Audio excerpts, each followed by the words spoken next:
Hello, welcome back to Gen study.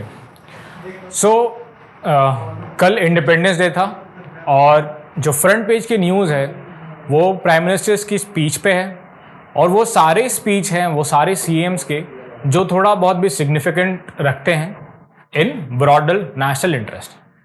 तो इन सारे speech को हम लोग सबसे पहले देखेंगे, उसके बाद देखेंगे कि और क्या क्या अखबार में आज आया है to know more about with relevance to general studies. So let's begin. तो पहला है कि प्राइम मिनिस्टर्स का स्पीच जो है उसका जो हाईलाइट है वो दोनों ही अखबार में है and honourable prime minister talks about civil code and he highlights that about secular civil code. तो इट्स आयरॉनिक बिकॉज इंडिया ही वो शायद ऐसा कंट्री होगा जहां पे सिविल कोड के बारे में भी डिबेट होता है कि इट शुड क्या कम्युनल है और क्या सेकुलर है। सिविल कोड मतलब ऐसा लॉ या ऐसा कोड ऑफ कंडक्ट या ऐसा सेट ऑफ रूल्स जो कि हर एक सिटीजन पे लग रहा है। तो उसको कन्वर्ट करना सेक्युलर सिविल कोड या कम्युनल सिविल कोड ये थोड़ा काउंटर प्रोडक्टिव या आर्गुमेंटेटिव लगता है। प्राइम मिनिस्टर के स्पीच में ये सबसे हाईलाइटिंग फैक्टर था या हाईलाइटिंग इशू था जो कि सारे अखबार ने पब्लिश किया है।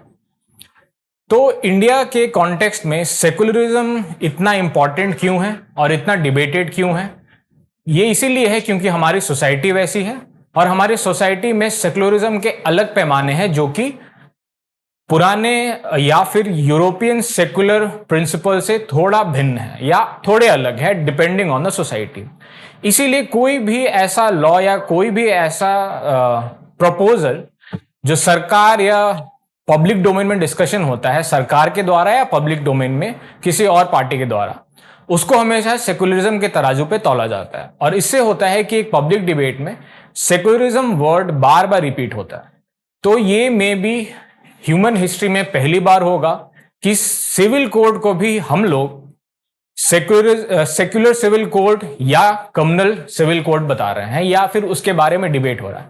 And that is the unique factor when it comes to Indian society. तो ये प्राइम मिनिस्टर के स्पीच का एक हाईलाइट है अबाउट सिविल कोड।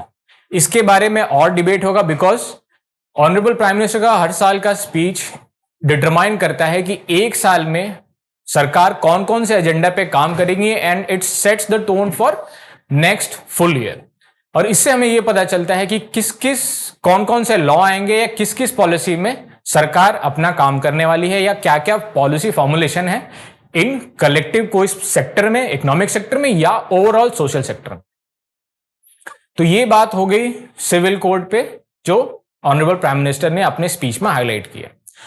अब ऑनरेबल प्राइम मिनिस्टर का एक और स्टेटमेंट जो दैट शोज कि a person as powerful as honorable prime minister is frustrated with the state of affairs with respect to women, and what he said is instill fear of death in who attack women। ये दिखाता है कि even the most powerful person in the country is frustrated because of the state of affairs regarding the safety of women। ये दिखाता है कि he is the prime minister but he is bound by the law। तो ये जो उनका problem है वो देख रहे हैं and he can't do anything because with all the capacity that he holds and because law सही से इंप्लीमेंट नहीं हो रहा है या विमेन सेफ्टी को हम लोग कलेक्टिवली एज ए सोसाइटी और वो इंडिविजुअली एज ए गवर्नमेंट या स्टेट गवर्नमेंट अपना पूरा फोर्स के साथ यूज नहीं कर रहे हैं। तो जो स्टेट ऑफ अफेयर्स हम लोग देख रहे हैं कोलकाता से जो चली है बात, उसके कारण ही हैज ये स्टेटमेंट यही शो करता है कि even the prime minister is frustrated with the state of affairs. और ये एज ए सोसाइटियल फेलियर या फिर गवर्नमेंट इन्फोर्समेंट का फेलियर दिखाता है कि एज ए सोसाइटी या फिर as a state apparatus how badly we have failed to protect our women। जो नेक्स्ट न्यूज है आज के फ्रंट पेज पे, इट इज फ्रॉम बांग्लादेश। और ये न्यूज उतना सिग्निफिकेंट नहीं है बट हम लोगों को इंडियन सब कॉन्टिनेंट के पॉलिटिक्स के बारे में और इंडियन पॉलिटिक्स के बारे में कुछ जानने का मौका मिलेगा कैसे ये चीज डिफरेंट है। तो recently Sheikh Hasina was ousted out of power because of protest by the students, और the students had the backing of the military eventually Sheikh Hasina has to flee. और उनके देश छोड़ने के बाद जो इंटरिम गवर्नमेंट के जो पीएम है Mohammad Yunus, he said in an interview कि Sheikh Hasina considered him as an arch nemesis या आर्च एनिमी नंबर 1, और ये अखबार में भी पब्लिश हुआ था। Now what he did is कि अगर प्रिंसिपल पे चला जाए तो he is not so different that he claimed with Hasina. मतलब Sheikh Hasina considered him enemy number 1 according to Mohammad Yunus, and what he did is after becoming PM he declared that interim government cancels the holiday of national mourning day। मतलब जो इनके founding father थे शेख मुजीबुर रहमान, उनका assassination 15 अगस्त को हुआ था, तो government made it as a national mourning day. इस जो इंटरिम गवर्नमेंट बना है and it cancelled this day as a national mourning day. मतलब Mohammed Yunus had personal animosity towards Sheikh Hasina and her father।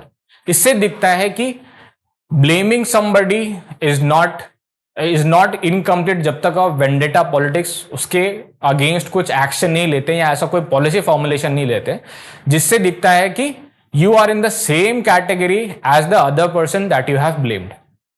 He claimed that she considered him as an enemy number 1। What difference that he created after coming to power? He did the same thing। अब हम लोग आते हैं इसी context में Indian politics में आते हैं। We have different political parties, but इतना बड़ा पॉलिटिकल डिवाइड कभी नहीं दिखता है। किसी पार्टी अगर पावर में आए चाहे नहीं आए तो भी they would argue on some issues, but इतना ग्रेट पॉलिटिकल डिवाइड कभी नहीं दिखता है। इसीलिए कितना भी इकोनॉमिक या सोशल डिस्ट्रेस होने के बावजूद भी we don't a general overall revolution या फिर people on to street, because political parties are wise enough to remain calm, या डिविसिवनेस को उतना प्रमोट नहीं किया जाता है जैसा हम लोग बांग्लादेश में देख रहे हैं।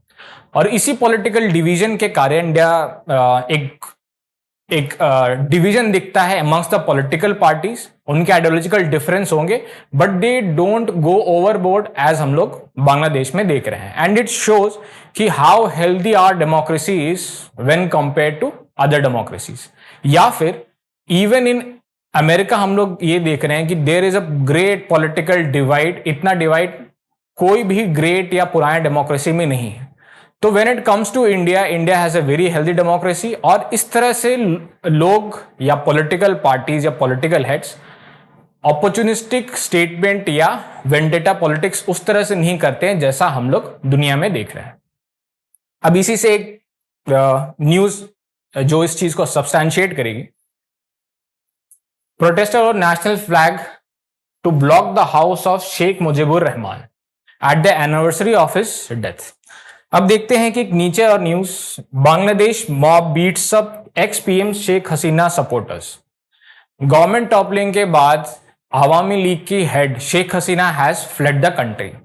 बट वो सारे लोग जो इतने दिन से शेख हसीना के सपोर्टर्स रहे थे, they are now in fear. हम लोग के देश में ऐसा कभी नहीं होता है, बिकॉज टोटल एनार्की या targeted killings targeted towards one specific political parties हमारे डेमोक्रेसी में या हमारे सोसाइटी में कभी नहीं देखा गया। तो that shows how healthy a democracy a society we are. अब हम लोग आते हैं a news that would change, evolve या फिर eventually will have a great benefit to agriculture productivity and farm ecology. तो न्यूज है, centre launches new AI based surveillance system to manage pests and connect the scientist with the farmers या farming community.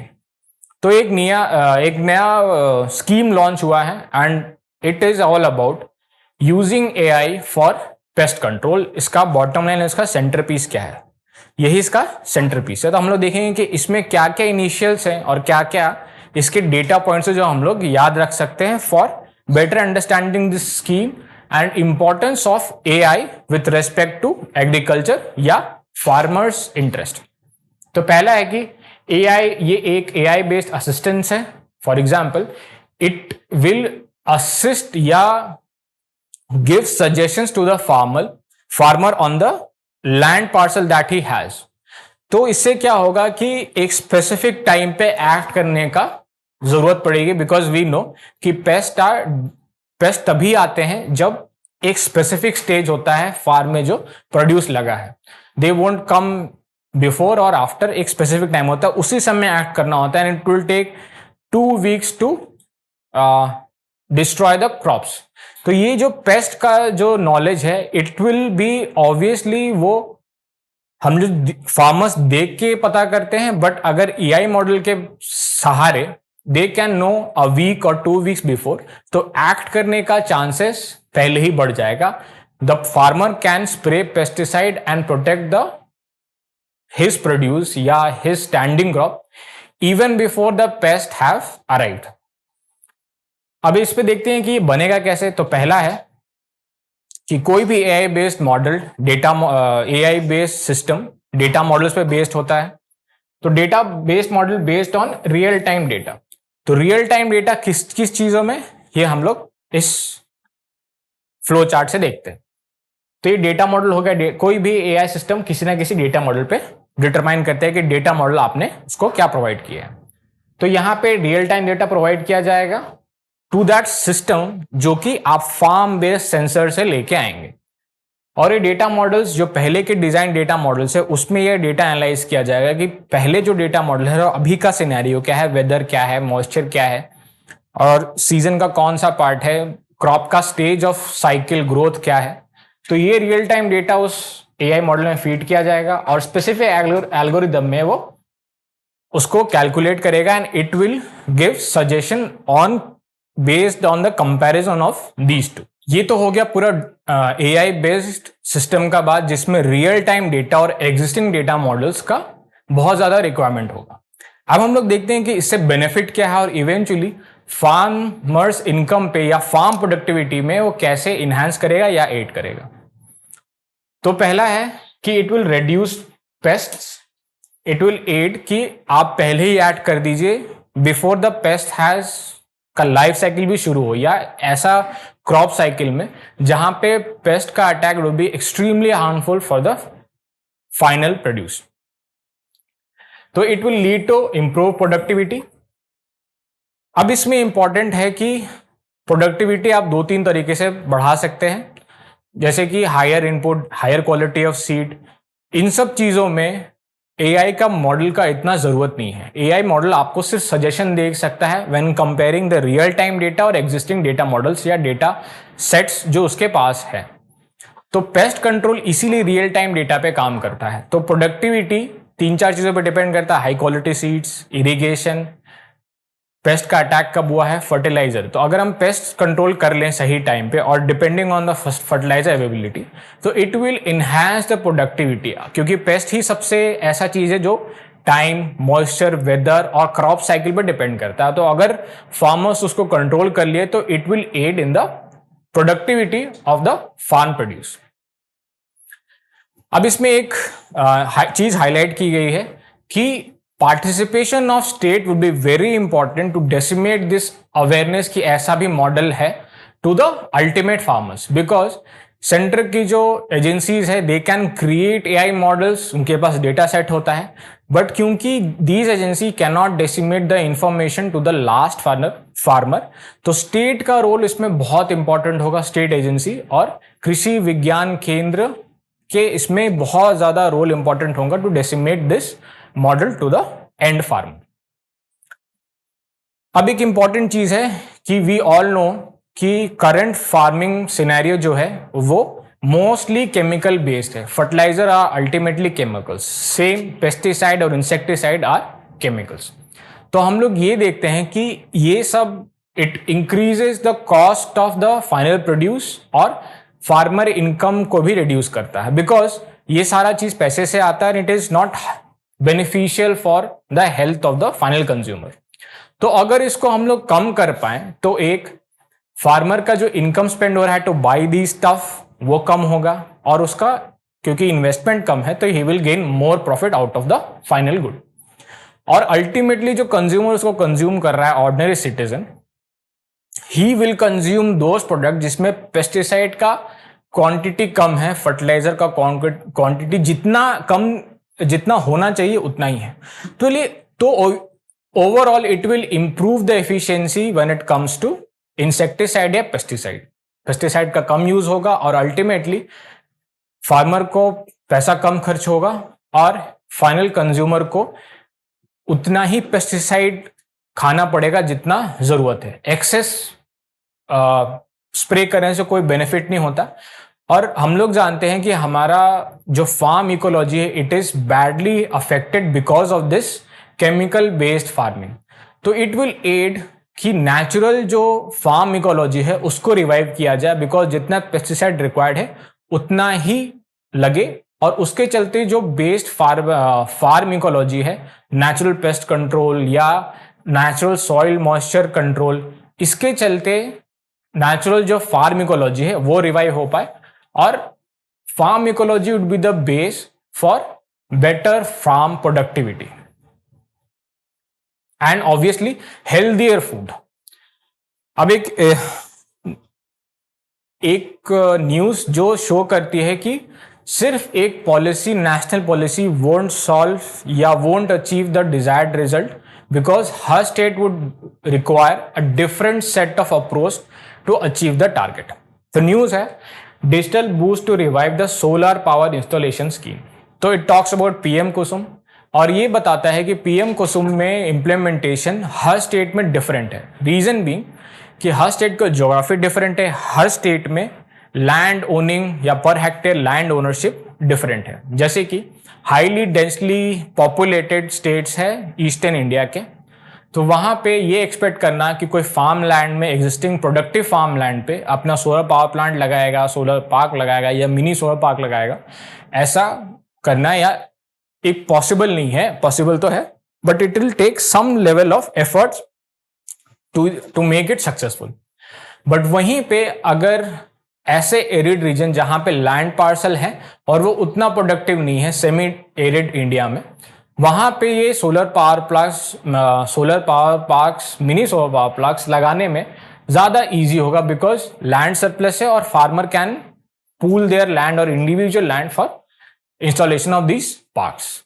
तो ये depend करता है कि geography कैसा है और तभी वो पॉलिसी उसी तरह से इंप्लीमेंट होता है। तो कुछ agencies in Rajasthan are using drone to map out the existing land parcel that are vacant और उस पे ही सोलर पावर प्लांट लगाया जाएगा थ्रू पीएम कुसुम योजना। इससे बेनिफिट ये होगा कि एग्जिस्टिंग जो सोलर पोटेंशियल है उसको एक्सप्लॉइट किया जाएगा without tinkering the land ownership of the population. तो गवर्नेंस मॉडल में भी एक ब्रॉडर पॉलिसी एम होगा और उसका गवर्नेंस मॉडल हमेशा स्टेट को डिटरमाइन करना होगा, because state has the better resource and better know how of implementing a policy. अब कुछ news that would show about our society. तो पहला है government and private staff in Odisha to get 1 day menstrual leave. Menstrual leave का debate या इस पर discussion हमेशा से होता आ रहा है, एक लीव मिलना चाहिए नहीं मिलना चाहिए। विमेन हैव डिफरेंट अप्रोचेस या डिफरेंट एजेंडा। तो उड़ीसा ने has given 1 day leave to every women either in private और इन पब्लिक सेक्टर, जिसको भी एम्प्लॉयमेंट है। एंड इट शोज कि विमेन नीड या विमेन जिस चीज पे डिस्कशन कर रहे हैं, society overall and government is aware of the discussion that is going on. तो ये शो करता है कि इट इज गुड कि एनीथिंग इज हैपनिंग या ऐसा कोई पॉलिसी फॉर्मुलेशन हो जो विमेन का इंटरेस्ट को ध्यान में रख के बनाया जाए। और एक न्यूज है गढ़चिरौली से, जहां पे लिंचिंग का एक इशू सामने आया है। और लिंचिंग किसका? किसी बीमार बच्ची का ट्रीटमेंट के बाद जो हीलर्स होते हैं, जो कि एक लेवल का सुपरस्टिशियस बिलीफ में या ब्लैक मैजिक उसको कह सकते हैं सिंपल टर्म्स में, उसमें बिलीव करते हैं और उसे ट्रीटमेंट कोशिश करते हैं। It creates more negative things out of it और उनका लिंचिंग हो जाता है एंड दे डाई।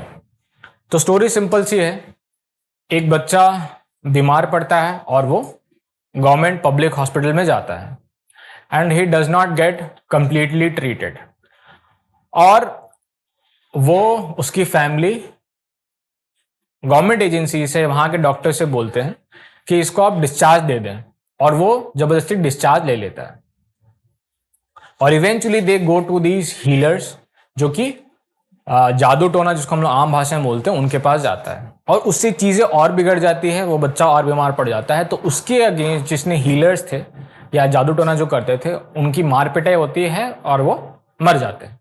तो ये एक बड़ा मल्टीपल फैसेट्स है, इसमें लिंचिंग एक इशू है, हॉस्पिटल में पूरा ट्रीटमेंट नहीं देना होना एक इशू है, एक रियलाइजेशन लोगों में कि अभी भी हमारे कुछ पॉकेट्स ऐसे हैं जो मेडिकल साइंस पे उतना बिलीफ नहीं है जितना जादू टोने पे है, या फिर हम लोग ये कह सकते हैं कि उनके हिसाब से it is more effective than modern day medicine.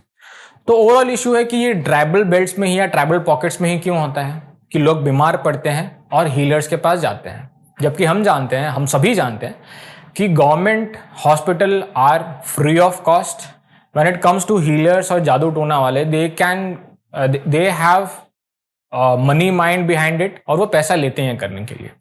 But क्या है, पीपल हैव, वो ट्राइबल सोसाइटी में people have led trust on these things. ऐसा नहीं कि कुछ गलत है, जो है ये सोसाइटी का एक फीचर है उनके सोसाइटी का और हमारे कंट्री के एक पॉकेट्स में ऐसा चीज होता है।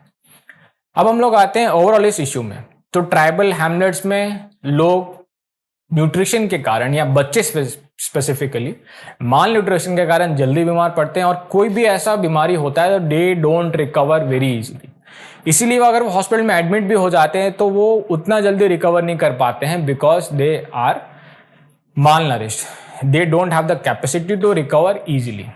तो वो जल्दी डिस्चार्ज करवा लेते हैं ज़बरदस्ती, और क्योंकि इसको फोर्स किया जाता है डॉक्टर्स पे, डॉक्टर्स बोलते हैं कि हाँ आप ले जाइए इसको, फोर्स डिस्चार्ज का वो मैसेज आ जाता है या उसको नोट किया जाता है कि it is a force discharge, और eventually they go to these healers. तो इसका अवेयरनेस हम लोग ये दिखता है कि people in some tribal pockets have more faith on these systems, और इस होने से कलेक्टिवली सोसाइटी को, क्योंकि कुछ अच्छा हो रहा होगा तभी तो लोग उस चीज पे बिलीव कर रहे हैं। तो इवेंचुअली किसी को विच ब्रांडिंग हो जाता है, चुड़ैल या ऐसा नाम नोमेनक्लेचर दे के पीपल अटैक दोज वुमेन और उसके चलते लिंचिंग हो जाती है। तो इट शोज कि it is a broader social aspect जिसमें nutrition, awareness about modern medicine, वहां का सोशल अफेयर्स, या फिर laying on the belief that this process is much more potent than modern medicine. तो ये दिखाता है कि ये सिर्फ सिंगल एस्पेक्ट नहीं है लिंचिंग का, it has multifaceted dimension to it. अब कुछ स्टेटमेंट्स जो, या कुछ बजट का, इंडिपेंडेंस डे का स्पीच जो ऑनरेबल चीफ मिनिस्टर्स ने दिया है। तो एक स्टेटमेंट है from the honourable chief minister of UP और दूसरा honourable chief minister of state of Kerala. तो केरला के सीएम ने ये कहा है कि India is still struggling to predict disasters, और क्योंकि वायनाड में अभी बहुत भयंकर लैंडस्लाइड आया था तो उनका ये कहना एक लेवल पे ठीक ही है। बट कोई सा भी डिजास्टर प्रेडिक्ट करना it is very very difficult when, especially when it comes to, जैसे कि फॉर एग्जांपल फ्लड्स हैं।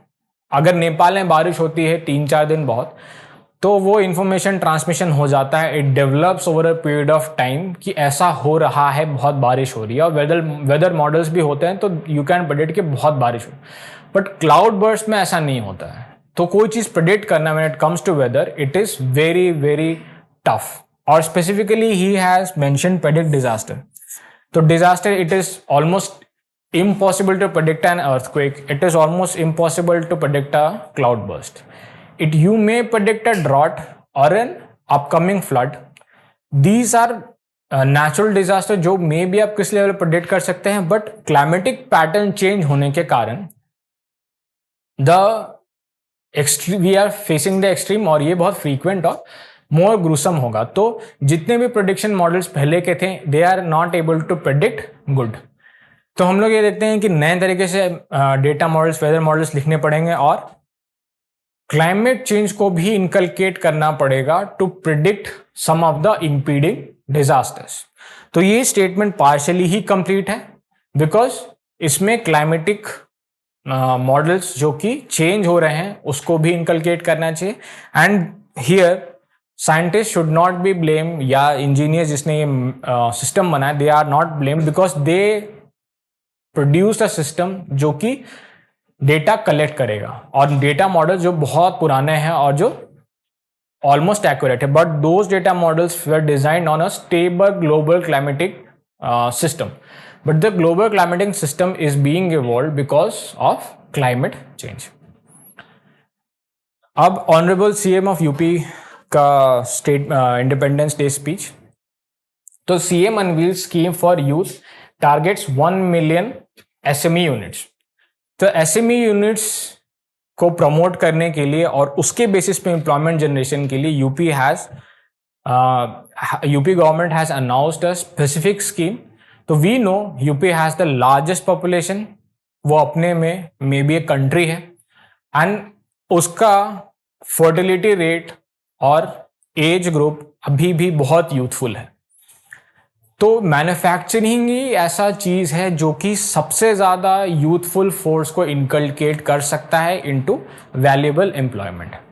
और यूपी के अलावा बहुत सारे स्टेट ऐसे हैं जो पहले से ही इंडस्ट्रियलाइज्ड है, may be Maharashtra, may be Telangana, may be Karnataka या गुजरात। तो इनके पास पहले से इंडस्ट्रियलाइज ये स्टेट्स है। Even before independence they were somewhat industrialized, और वो इंडिपेंडेंस के बाद और स्ट्रेंथन हुआ। But when it comes to eastern India, specifically UP and Bihar, they had youthful population, but industrialization उतना स्ट्रेंथनिंग के साथ नहीं हुआ, उतना स्ट्रेंथ के साथ नहीं हो पाया। तो यही लैग क्रिएट हो गया between the states, western states and northern state. तो इस चीज को रेक्टिफिकेशन का यही बेनिफिट हो सकता है कि large scale manufacturing jobs create किया जाए और large scale entrepreneurs micro and middle scale enterprise में क्रिएट किया जाए, जो कि ये पॉलिसी अचीव करने का कोशिश करता है। और उससे ये होगा कि जो यूथफुल पॉपुलेशन है वो को इसको एम्प्लॉयमेंट मिलेगा, and they individually want to improve the economic stature of UP, ज़्यादा क्वालिटी ऑफ अर्निंग हायर होगा।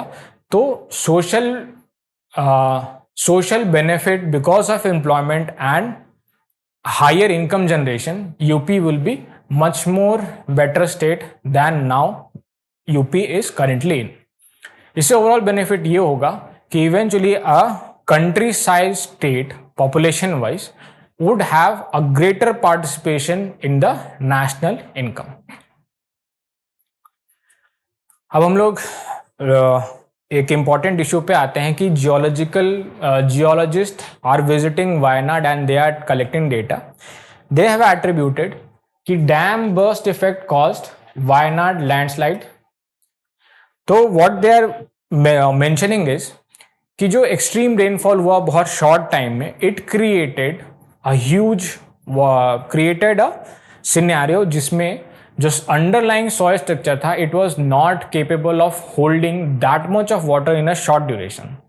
बिकॉज हिल्स में बारिश होती है या क्लाउड्स बनते हैं, बारिश होती है, तो थोड़े बारिश के बाद थोड़े थोड़े स्ट्रीम बन जाते हैं। बिकॉज अगर जितना एब्जॉर्ब करना है सॉइल को, इट एब्जॉर्ब्स, और उसके बाद वो छोटे छोटे स्ट्रीम बन जाते हैं। तो एब्जॉर्प्शन के बाद भी अगर बारिश होती रहेगी तो सॉइल बिकम्स लूज और वो पूरा लैंडस्लाइड का सिनेरियो क्रिएट करता है। तो अब हम लोग देखते हैं कि कैरिंग कैपेसिटी नेचुरली यूसर्प हो गया या फिर बियॉन्ड कैरिंग कैपेसिटी जितना बारिश हो गया। ये तो नेचुरल फैक्टर्स है, नेचुरल जियोलॉजिकल फैक्टर्स है, बट मे बी ये नेचुरल जियोलॉजिकल फैक्टर्स के बियॉन्ड एंथ्रोपोजेनिक भी थे। जैसे कि for example, if we invade into encroach upon the sensitive eco sensitive zone, तो आपने एक रोड बनाया, उसके लिए हैवी मशीनरी यूज किया।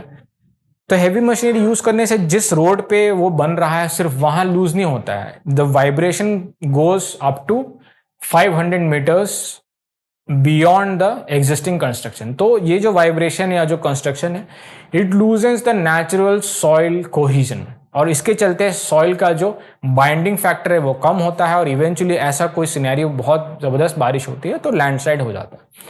तो ये नेचुरल जियोलॉजिकल फैक्टर्स के बियॉन्ड जाता है कि क्लाइमेट चेंज के इंड्यूस्ड क्लाउड बर्स्ट जो हो रहा है, मे बी ऐसा एक्सपर्ट्स अभी इसको सब्सटेंशिएट नहीं करते हैं कि क्लाइमेट चेंज ही रीज़न है इसके पीछे, मे बी हो सकता है, बट क्लाउड बर्स्ट या heavy rainfall could be attributed to climate change, और उसके चलते और इसके beyond the anthropogenic induced geological changes है on the top layer of soil, ये भी इसका एक रीज़न है। अब 4 इंपॉर्टेंट आर्टिकल्स जिसको एक लेवल पे डिस्कस करना थोड़ा वैल्यूबल है, and it does not require greater discussion. Basics से चलेंगे और we will complete it. Reshape the governance structure of AI companies. तो first and foremost the op-ed में मेंशन किया हुआ है कि जो राइटर्स हैं दे आर स्टेटिंग कि देयर शुड बी रेगुलेशन या some structural reform when it comes to IT companies जो कि एआई मॉडल्स बना रहे हैं। बट हम लोगों को इस बारे में सोचना नहीं है, because it is developing technology, but AI को रेगुलेशन में लाना when it comes to human interaction या ह्यूमन डेटा या ह्यूमन इमोशंस को या ह्यूमन फैसेट्स को अगर वो डील करे तभी एआई रेगुलेशन होना चाहिए। बट जैसे कि हम लोग आज ही देख रहे थे कि AI based pest control mechanism या सिस्टम बन रहा है, तो यहाँ पे रेगुलेशन या एआई मॉडल्स का उतना ही ज़रूरत होगा, because it is just for suggestion. तो इंडिया को वो सारा टेक्नोलॉजी डेवलप करना पड़ेगा, एल्गोरिदम लिखवाने पड़ेंगे, we have to train our engineers in this facet. It has to go beyond कि एआई से क्या इकोनॉमिक प्रोडक्टिविटी आ रहा है। गवर्नमेंट के एंड पे सिर्फ एआई का सोशल चेंज या adding the decision making of last citizen में ही उसको यूज करना चाहिए for greater regulation in the space जो गवर्नमेंट रेगुलेट करता है। अब इंपॉर्टेंट एक चीज अबाउट ट्रैफिक और ट्रैफिक से रिलेटेड पॉल्यूटेंट्स और व्हीकल स्क्रैपिंग पॉलिसी में क्या प्रॉब्लम्स फेस कर रहे हैं इन सम स्टेट। तो how traffic causes air pollution and air pollution can be controlled. तो लगभग इंडिया का जो 6 to 10% का जो ट्रैफिक एमिशन है या एमिशन है वो ट्रैफिक से होता है, और जो पॉल्यूटेंट्स हैं it is of wide spectrum from nitrous oxide to those carbon monoxide, and it acts as a secondary pollutant. तो ये चीज़ें ट्रिगर होती हैं and it creates bad environment for the people living in the city. तो इसका solution ये निकाला गया है, तो जो पुरानी व्हीकल्स है we will scrap it. You can't have a vehicle जो कि 15 साल से पुरानी है या किसी किसी केस में डिपेंडिंग ऑन द व्हीकल वो लॉ में प्योरली डिफाइंड है। बट कुछ स्टेट्स ये प्रॉब्लम फेस कर रहे हैं कि उनके पास व्हीकल स्क्रैपिंग यूनिट्स नहीं है या फैसिलिटीज नहीं है, तो अभी भी वो गाड़ी या तो सीज कर ली गई या तो अभी भी ऑपरेशनल है। तो it is remaining in system even after law आने के बाद, क्योंकि लॉ आने के से काम खत्म नहीं हो जाता। You have to have the facility to implement those laws. अब यूनिफॉर्म सिविल कोड पे वापस आते हैं और एक statement, it is about tribal communities UCC. तो ट्राइबल कम्युनिटीज का जो सोशल स्ट्रक्चर है वो हम लोगों से डिफरेंट है और बहुत यूनिक है। तो ये आर्गुमेंट भी दिया जाता है अगर यूसीसी आता है तो जितना भी पब्लिक डिस्कोर्स है वो हिंदू मुस्लिम पे ही डिवाइड होकर रह जाता है, बट जो और फैसेट्स है about tribal society, north east की ट्राइबल सोसाइटी या फिर ऐसे कल्चर्स जो इन दो ब्लॉक्स में नहीं फॉल करते हैं या इन पे कुछ ही फीचर्स उठाते हैं, उनके साथ उनके जो कस्टम्स है वो कैसे इनकलकेट करेगा यूसीसी, इसी बात पे डिबेट पूरा डिस्कशन होता है। तो ट्राइबल्स का जो कंसर्न है क्या वो यूसीसी एड्रेस करेगा, तो ये भी एक सोसाइटल पर्सपेक्टिव में आने वाले मेंस में आपको ध्यान रहना चाहिए कि when it comes to UCC जो पब्लिक डिस्कोर्स है वो दो साइलोज में हिंदू और मुस्लिम के बारे में होता है, बट हमारे इंडियन सोसाइटी में और सारे फैक्टर्स और सारे सोसाइटी हैं जिन पे ये सेम लॉ एप्लीकेबल होगा, और क्या उनके सोशल कस्टम यूसीसी से कन्फर करेगा या उसको स्पेशल प्रोटेक्शन मिलेगा। अब एआई पे वापस आते हैं, तो we are seeing a trend कि AI based trading system create कर रहे हैं सॉफ्टवेयर इंजीनियर्स और स्टार्टअप्स। तो इससे ये प्रॉब्लम आ सकता है, नहीं आ सकता है, डिपेंड्स कि उसका आउटकम क्या, because it's a developing technology, उसको अभी यूज़ किया जा रहा है, तो उसका क्या प्रोडिक्शन होगा ये आने वाला टाइम बताएगा। बट सेबी ने अभी ये रिकमेंडेशन दिया है for the countries, for the companies that are using AI, कि disclose AI tool usage to the clients. तो ये SEBI is proactively engaging when it comes to AI. if you are using it, you ought to have to represent your clients कि you are using these tools, और इसके चलते कोई decision making है या कोई सजेशन है for the client, it should know कि ये कोई ह्यूमन इवेल्युएशन से नहीं आया है, it is by a AI system जिसके पास एग्जिस्टिंग डेटा मॉडल्स थे और वो प्रिडिक्ट कर पा रहे हैं कि ऐसा होगा। तो एक कस्टमर और क्लाइंट के बीच में जो रिलेशन था जिसको प्रोटेक्ट करना, इंटरेस्ट प्रोटेक्ट करना सेबी का काम है, उसमें एआई एक नया फैसेट आ गया। तो सेबी हैज सेड कि अगर आप ऐसा टूल यूज करके कोई सजेशन दे रहे हैं तो your customer should know that you are using this tool. Now before concluding, एक इंपॉर्टेंट चीज है कि हाउ वो चेंज ऑफ मिनिस्टर्स या change of person at the helm changes few things जो कि मे बी सिर्फ सिंबॉलिक होता है। तो जैसे मैंने बताया, नेशनल पेस्ट कंट्रोल जो एआई बेस्ड मॉडल बन रहा है, इसको लॉन्च करने से पहले an invitation was sent to farmers. और मजेदार चीज ये है कि the invitation was sent to farmers and their spouse. तो इंपॉर्टेंट क्या है कि it was invited sent to farmer and spouse.